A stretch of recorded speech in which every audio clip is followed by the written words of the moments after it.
Welcome students in this new video. Today we will study about viruses, viroids, prions and lichens.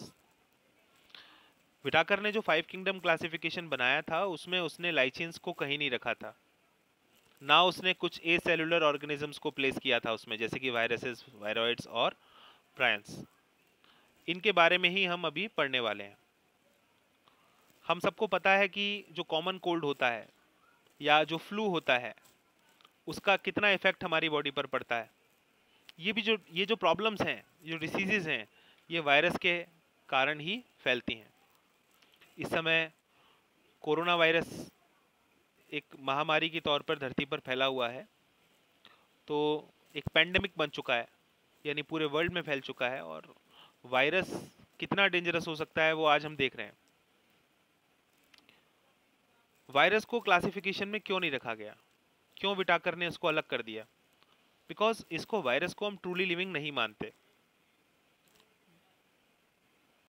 Because आप जानते हैं कि जो living organisms होते हैं उनके पास एक सेलुलर स्ट्रक्चर होता है, उनके पास सेल ऑर्गेनेल्स होते हैं, वो अपने आप जो सेल की एक्टिविटीज़ हैं उसको ऑलवेज कंट्रोल कर सकते हैं। बट जो वायरसेस होते हैं they are non cellular organisms. उनकी कैरेक्टरिस्टिक क्या है? They have inert crystalline structure outside the living cell, यानी उनका जो स्ट्रक्चर है वो क्रिस्टलाइन होता है, और जब कभी भी वो हमारी बॉडी से बाहर होते हैं वो इनर्ट होते हैं, कुछ भी लाइफ का साइन शो नहीं करते। एक बार जब वायरस किसी सेल को इन्फेक्ट कर देता है उसके बाद वो एक्टिव हो जाता है और उस सेल की जो मशीनरी है उसका यूज़ करते हुए अपने आप को डबल करता है, यानी अपना रेप्लिकेशन करता है, अपना रिप्रोडक्शन करता है, और उसके बाद वो होस्ट सेल को किल कर देता है। तो अब आप बताइए, आप क्या कहेंगे, वायरस लिविंग है या नॉन लिविंग? तो इसको बीच में रखा जाता है, लिविंग और नॉन लिविंग के बीच में, बिकॉज होस्ट सेल के outside, when it is outside the host cell it is not showing any sign of life, but when it is in the host cell it shows the sign of life. आइए कुछ history के बारे में पढ़ते हैं। जो virus का जो नाम है उसका मतलब होता है वेनम या पॉइजनस फ्लड, और ये जो नाम है वो दिया था आइवानोस्की ने 1892 में। आइवानोस्की ने 1892 में देखा कि कुछ ऐसे माइक्रो ऑर्गेनिजम्स हैं जो कि टोबैको मोज़ेक डिसीज कॉज करते हैं, ठीक है। और ये जो माइक्रो ऑर्गेनिजम्स हैं वो काफ़ी छोटे थे, इतने छोटे थे कि बैक्टीरिया प्रूफ फिल्टर से भी पास हो जाते थे। तो ये जो नाम है ये आया है आइवानोस्की के द्वारा। आगे चल के 1898 में एमडब्ल्यू बेजरीनेक ने डेमोन्स्ट्रेट किया कि अगर जो इन्फेक्टेड टोबैको प्लांट्स हैं जिनमें टोबैको मोज़ेक डिसीज है, उन इन्फेक्टेड टोबैको प्लांट से अगर हम एक्सट्रैक्ट निकाल लें, कुछ रस निकाल लें उन प्लांट्स की पत्तियों से, और उसे हेल्दी प्लांट्स को दे दें, हेल्दी टोबैको प्लांट्स को दे दें, तो ये डिसीज स्प्रेड हो जाती है हेल्दी प्लांट्स में। यानी आप इन्फेक्टेड प्लांट का जो एक्सट्रैक्ट है वो निकालिए और उसी को दे दीजिए, तो ये डिसीज स्प्रेड हो जाएगी। तो उन्होंने क्या कहा? उन्होंने कहा कॉन्टाजियम वाइवम फ्लूडम। उन्होंने इसको इन्फेक्शियस लिविंग फ्लड कहा, बिकॉज ये फ्लड जो है डिसीज को कॉज करने में हेल्प कर रहा था। आगे चल के 1935 में स्टेनले ने ये दिखाया कि वायरस को क्रिस्टलाइज किया जा सकता है और इनके क्रिस्टल्स को लंबे समय तक आराम से रखा जा सकता है। ये लाइफ का कोई साइन शो नहीं करते हैं, they are inert outside the specific host cell. जो वायरस के क्रिस्टल्स हैं उसमें क्या मिलेगा आपको? प्रोटीन। वायरसेस कैसे होते हैं? They are obligate parasites. Obligate का मतलब है कि वायरस जो है उसको हमेशा पैरासिटिज्म शो करना है, वो बिना पैरासिटिज्म के नहीं रह सकता। मतलब जब कभी भी वो होस्ट के साथ इंटरेक्ट करेगा, होस्ट सेल के साथ जब भी इंटरेक्ट करेगा वो पैरासाइट की तरह ही बिहेव करेगा। प्रोटीन्स के अलावा अगर हम वायरस को देखें तो वायरस के पास जेनेटिक मटेरियल भी होता है जो कि आरएनए या डीएनए का बना हो सकता है। किसी भी वायरस में आरएनए और डीएनए दोनों एक साथ नहीं होते, या तो डीएनए होता है या आरएनए होता है। तो वायरस को हम क्या बोलते हैं? हम वायरस को बोलते हैं न्यूक्लियोप्रोटीन। न्यूक्लियोप्रोटीन क्यों कहते हैं? बिकॉज न्यूक्लिक एसिड है उसके पास, आरएनए या डीएनए, और उसके पास प्रोटीन है। प्रोटीन उसके बाहर जो उसका जो क्रिस्टल है, जो उसकी बाहर की जो उसकी स्ट्रक्चर है, उसको प्रोटीन बना रहा है, और अंदर उसके पास क्या है? Nucleic acid.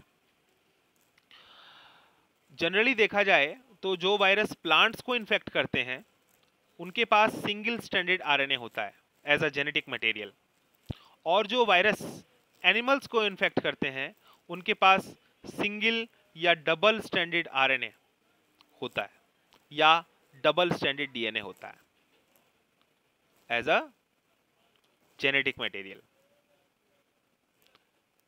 ऐसे भी वायरसेस होते हैं जो बैक्टीरिया को इन्फेक्ट करते हैं, बैक्टीरिया को किल करते हैं। They depend on bacteria and we call them bacteriophages, bacterial viruses और बैक्टीरियोफाजिस।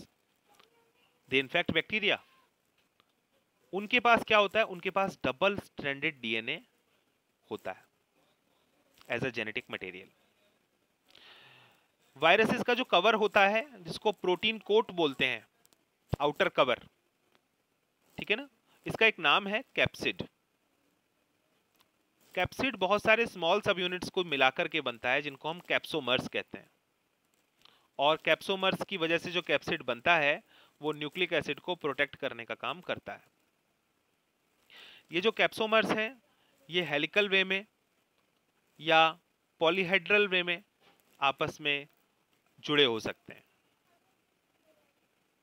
वायरसेस से बहुत सारी डिसीजेज होती हैं, जैसे मम्प्स है, स्मॉल पॉक्स है, हर्ब्स है, इन्फ्लुएंजा, एड्स। प्लांट्स में भी जो मोज़ेक डिसीज है जो टोबैको में देखी गई, या लीफ रोलिंग, कर्लिंग, ये सब हो सकता है। सिम्टम्स क्या है? लीफ रोलिंग, कर्लिंग, है ना, mosaic formation in the leaf, yellowing and clearing of veins, plants का छोटा रह जाना या ग्रोथ का रुक जाना, ये सब देखा जा सकता है। यहाँ पर आपके साथ फिगर नंबर 2.6 में डिस्कस किया गया है structure of tobacco mosaic virus, जिसके बारे में हमने अभी थोड़ी देर पहले स्टडी किया। तो उसका जो कैप्सिड है आप देखेंगे, उसके कैप्सिड में बहुत सारे कैप्सोमर्स हैं, ये सारे के सारे कैप्सोमर्स हैं अलग अलग, और अंदर क्या है? आरएनए, जो उसका जेनेटिक मटेरियल है। तो आरएनए को चारों तरफ से घेर रहा है capsid, which is made by many capsomeres. जबकि जो बैक्टीरियोफाज है उसका स्ट्रक्चर बड़ा यूनिक है। सबसे ऊपर आपको हेड दिखाई दे रहा है, which is made by protein, and all the body, external body is basically made by protein. Head के अंदर आपको मिलेगा जेनेटिक मटेरियल। तो अगर हम देखें तो यहाँ अंदर जेनेटिक मटेरियल होगा। उसके बाद फिर आपको दिखाई दे रहा है कॉलर, फिर शीथ, ये वाला पार्ट, और फिर आपको दिखाई दे रहा है टेल फाइबर्स, जो कि बैक्टीरिया के ऊपर अटैच होने में इसको, सपोज ये बैक्टीरिया है तो बैक्टीरिया के ऊपर अटैच होने में इसको हेल्प करते हैं। नेक्स्ट पार्ट जो हम पढ़ेंगे दैट इज द वायरॉइड्स। 1971 में टी.ओ. डाइनर ने देखा कि एक नया इन्फेक्शियस एजेंट है जो कि वायरस से भी छोटा होता है, और वो इन्फेक्शियस एजेंट कौन सी डिसीज कॉज कर रहा है? Potato spindle tuber disease. खास बात ये थी कि ये वायरस से भी छोटा था।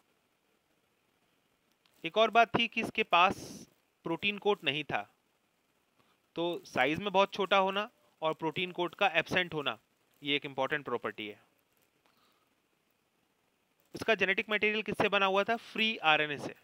इट मींस सिंपली देखा जाए तो आरएनए था, उसके बाहर कोई प्रोटीन कोट नहीं था, इसलिए इसका नाम रखा गया वायरॉइड।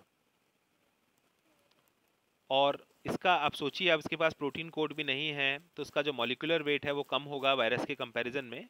तो the RNA of the viroid was of low molecular weight. जो उसका आरएनए था वो बड़ा छोटा था, उसका मॉलिक्यूलर वेट काफ़ी कम था, बिकॉज उसको ज़्यादा कोडिंग नहीं करनी, प्रोटीन कोड भी नहीं है तो प्रोटीन के लिए भी कोडिंग नहीं करनी।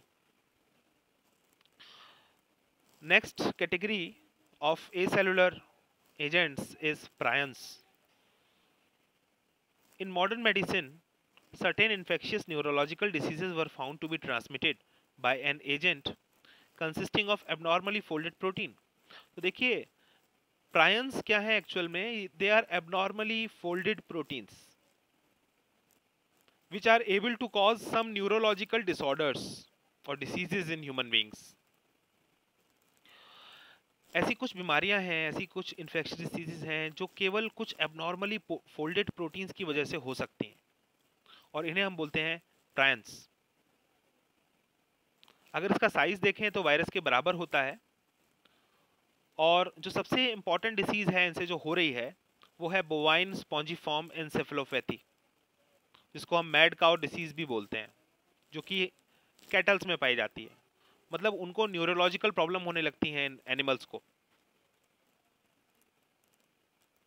और ह्यूमंस में देखें तो प्रायंस से होने वाली डिसीज का नाम है Jacob disease, CR Jacob disease, जिसको हम शॉर्ट में CJD बोलते हैं।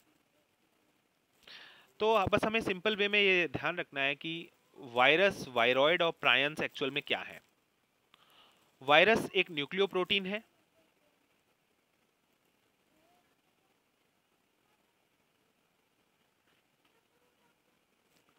न्यूक्लियोप्रोटीन। वायरॉइड क्या है? वायरॉइड जो होता है it is basically free RNA। And what is प्रायन? प्रायन is abnormally folded protein. तो ये पॉइंट्स हमको ध्यान रखने हैं और ये तीनों के तीनों इन्फेक्शियस हैं, डिसीज कॉज करते हैं। तीनों के पास cellular structure, proper cellular structure नहीं होता। Next group is the lichens. Lichens क्या है? These are the dual organisms. Dual का मतलब दो ऑर्गेनिजम्स एक साथ हैं। और ये दोनों के दोनों ऑर्गेनिजम्स किस एसोसिएशन में है? ये सिम्बायोटिक एसोसिएशन में है, यानी एक दूसरे के लिए यूजफुल, हेल्पफुल एसोसिएशन में है। ये ऑर्गेनिजम्स कौन है? ये है एल्गी और फंजाई। एल्गल कंपोनेंट को हम फाइकोबायोंट कहते हैं और फंगल कंपोनेंट को हम माइकोबायोंट कहते हैं।